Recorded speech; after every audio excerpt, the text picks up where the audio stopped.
아시는 분들은 아시겠지만 제가 한 3년 전에 대검찰청에서 형사정책단장을 했었습니다. 그때 수사권 조정 업무를 담당하고 있었는데 그때 이야기를 좀 말씀을 드리는 게 앞으로 우리가 이야기하는 그런 주제에 대해서 조금 도움이 될 것 같아서 그때 이야기를 좀 하겠습니다. 처음 제가 국회를 갔었을 때 여야 그 법사위원들 그리고 사개특위 위원들의 전체적인 의사는 한국형 FBI를 만드는 거였습니다. 그러니까 경찰에서 사법경찰을 떼어내고 검찰에서 인지부서를 떼어내서 별도의 수사기구를 만들고 검찰은 사법통제기관으로 경찰은 치안과 뭐 그런 그 범죄 진압을 담당하는 기관으로 그리고 KFBI는 범죄 수사를 하는 기관으로 만들자라는 의견이었습니다.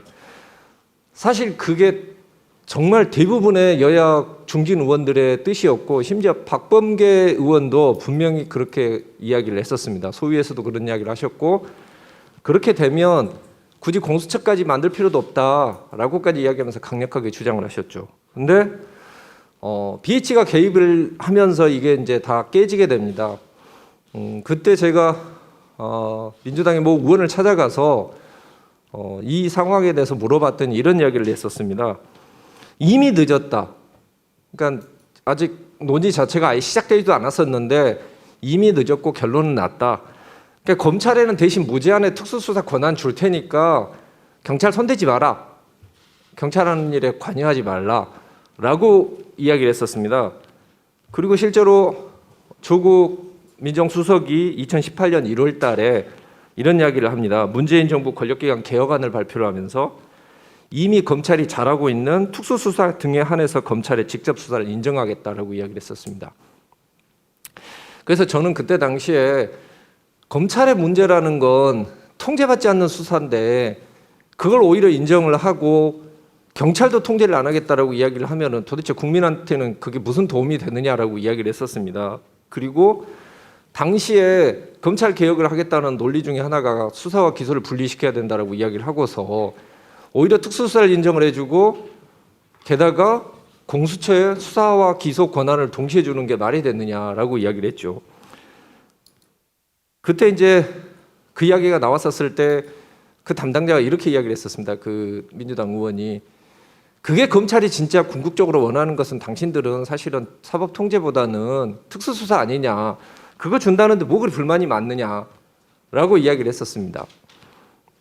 그 이제 면담 시간이 끝나고 가서 대검찰청에 가서 상황이 무척 안 좋습니다.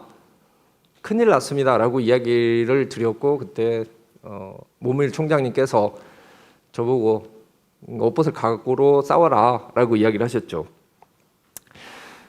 그때 당시에 그렇게 검찰의 특수수사에 대해서 관대했던 그리고 무제한의 권한을 주겠다고 했던 민주당이 이제는 지금 검수완박 이야기를 하고 있습니다. 만약 공수처처럼 민주당의 사냥개 역할을 했었으면 아마 그런 이야기 안 나왔겠죠. 그리고 최근에 검찰이 한동훈 검사장에 대해서 불기소 처분을 했기 때문에 이 검수완박이 지금처럼 급물살을 타고 있다고 생각하고 있습니다. 결국 그때 당시에 이제 중국 형사소송법을 그대로 베낀 그 수사권 조정안이 나왔습니다. 그래서 제가 2019년 7월 변협에서 열린 토론회에서 우리나라 형사소송법 개정안이라는 게 어떻게 중국법을 그대로 베낄 수 있느냐, 중국법을 표절을 할 수 있느냐라고 이야기를 하자 당시 경찰 수계단장이 중국 형사소송법은 우리 법보다 훨씬 선진적인 법이다라는 말도 안 되는 이야기를 했었습니다. 그리고 그게 지금 그대로 이루어지고 있는 거죠. 결국 지금 당시에 제가 뭐 언론에 나가서 지금 수사권 조정 법안은 산불법이다. 서민한테 불리하고 국민한테 불편하고 수사기관에게는 부당한 권력을 주는 법안이다라고 이야기를 했었습니다. 그리고 나서 뭐 아시는 분은 아시겠지만 거의 모든 그 토론회나 이런 데서 참석을 못하게 됐었습니다. 뭐 어떤 토론회, 방송 토론회 같은 게 나가려고 했었을 때는 직접적으로 나가지 말라고 위협을 하고 경찰청 패널을 아예 거기 참가를 못하도록 그렇게 압력을 집어넣을 정도로 심하게 했었죠.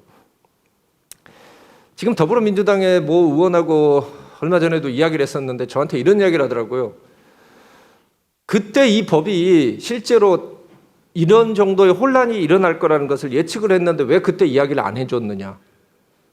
제가 너무 기가 막히고 어이가 없어서 그럼 내가 그때 그 이야기를 했었으면 내 얘기 들었겠느냐.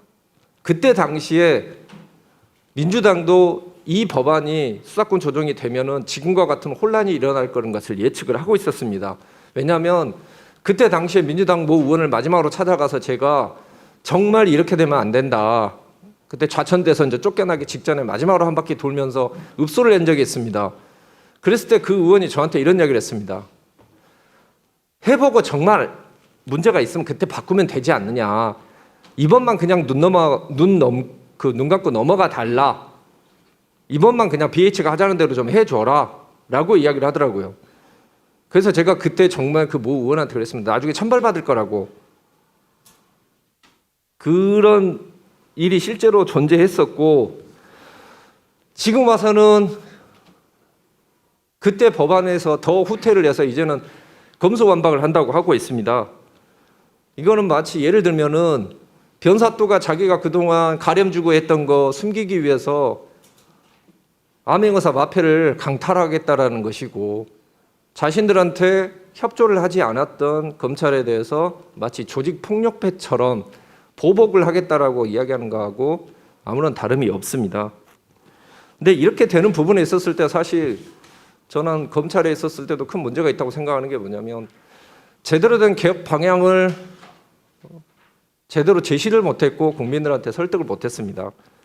저는 오늘 사실 늘 예전에도 이야기를 했었지만은 우리나라 형사사법제도 그리고 수사제도는 세 가지 기본 원칙을 반드시 지켜야 한다고 생각합니다. 첫 번째는 우리나라에 아직도 남아있는 이 규문주의적 요소를 반드시 다 없애야 됩니다. 그 두 번째는 모든 수사는 검찰 수사를 비롯해서 경찰 수사가 됐든 특사경 수사가 됐든 무조건 통제를 받아야 됩니다. 통제받지 않는 수사는 결코 정의로운 결과를 낼 수 없다고 생각합니다. 그 마지막으로 수사라는 이렇게 강력한 공권력은 반드시 견제되고 분산되어야 된다고 생각합니다. 이 세 가지를 지키는 거 그리고 그게 완성이 되는 게 저 개인적인 바람이고 국민들에게 조금 더 도움이 될 거라고 생각합니다. 오늘 이게 형사법에 진짜 다들 전문가이시고 실무가들이신데 그분들 앞에서 제가 너무 주제 넘은 이야기를 했습니다마는 나중에 따로 연락을 주시면 그때 있었던 자세한 이야기들은 따로 조금 더 이야기를 드리도록 하고 오늘은 여기 오신 분들 정말 많은 고견 주십시오. 그리고 좋은 나라 바로 된 그 형사사법 제도를 만들어내는데 오늘 이 자리가 조그마한 도움이라도 됐으면 좋겠습니다. 감사합니다.